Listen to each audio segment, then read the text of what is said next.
Hello friends, welcome to Kanish குட்டி channel. நம்ம இன்றைக்கி மீன் தலையை வச்சு எப்படி மீன் குழம்பு வைக்கிறதுன்னு தாங்க பார்க்க போகிறோம். வாங்க வீடியோக்குள்ளே போகலாம். அதுக்கு முன்னாடி நம்ம சேனலை சப்ஸ்கிரைப் பண்ணாதவங்க சப்ஸ்கிரைப் பண்ணிவிடுங்க. ஃபஸ்ட்டு ஒரு மண் சட்டியில் தேவையான அளவு எண்ணெய் சேர்த்துக்கிறேன். எண்ணெய் நல்லா காஞ்சதும் வடகம் சேர்த்துக்கிறேன்.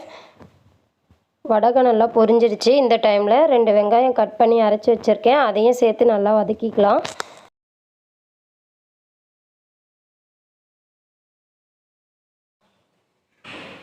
ரெண்டு ஸ்பூன் இஞ்சி பூண்டு பேஸ்ட்டு சேர்த்துக்கிறேன். சேர்த்துட்டு நல்லா வதக்கிக்கலாம். தக்காளி 1 அரைச்சி வச்சுருக்கேன், அதையும் சேர்த்து வதக்கிக்கிறேன். தேவையான அளவு கருவேப்பிலை. தக்காளி 1 நல்லா கட் பண்ணி வச்சுருக்கேன், அதையும் கடைசியாக சேர்த்துக்கிறேன். இந்த டைமில் தேவையான அளவு உப்பு, தேவையான அளவு மஞ்சள் தூள் சேர்த்துக்கிறேன். சேர்த்துட்டு நல்லா வதக்கி விட்டுக்கலாம்.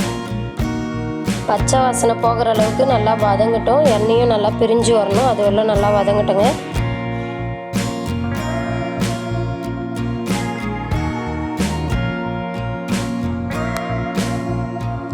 நல்லா எண்ணெய் பிரிஞ்சு வந்துடுச்சு.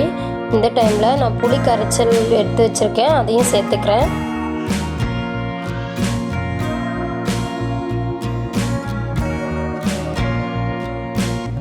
தேவையான அளவு தண்ணி சேர்த்துக்கிறேன்.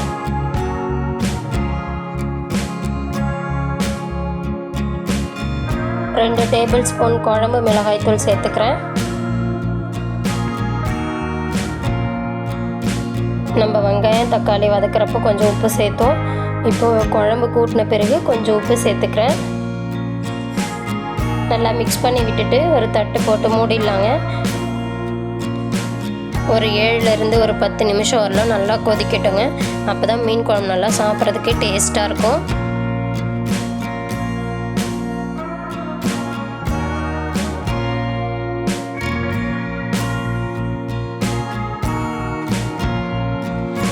குழம்பு நல்லா கொதித்து திக்காயிடுச்சுங்க. இந்த டைமில் நான் மீனை சேர்த்துக்கிறேன்.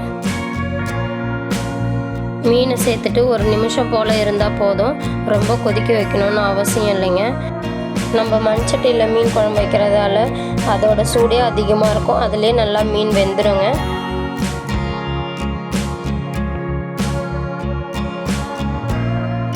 கேஸை ஹையில் வச்சுட்டு 1 நிமிஷம் போல் இருக்கட்டும்.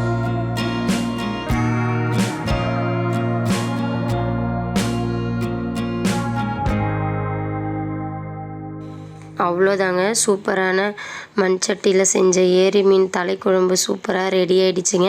நம்ம இட்லி தோசைக்குன்னா தொட்டு சாப்பிட்டோம்னா இன்னும் சூப்பராக இருக்கும். இந்த மீன் குழம்பு உங்களுக்கு கண்டிப்பாக பிடிச்சிருக்கும்னு நினைக்கிறேன். நீங்களும் உங்கள் வீட்டில் ட்ரை பண்ணி பாருங்கள். உண்மையாகவே சூப்பராக இருந்தது. உங்களுக்கு இந்த வீடியோ பிடிச்சிருந்தால் லைக் பண்ணுங்கள், ஷேர் பண்ணுங்கள், சப்ஸ்கிரைப் பண்ணுங்கள். அப்படியே பக்கத்தில் இருக்க பெல் ஐக்கானையும் கிளிக் பண்ணுங்கள். தேங்க்யூ ஃபார் வாட்சிங்.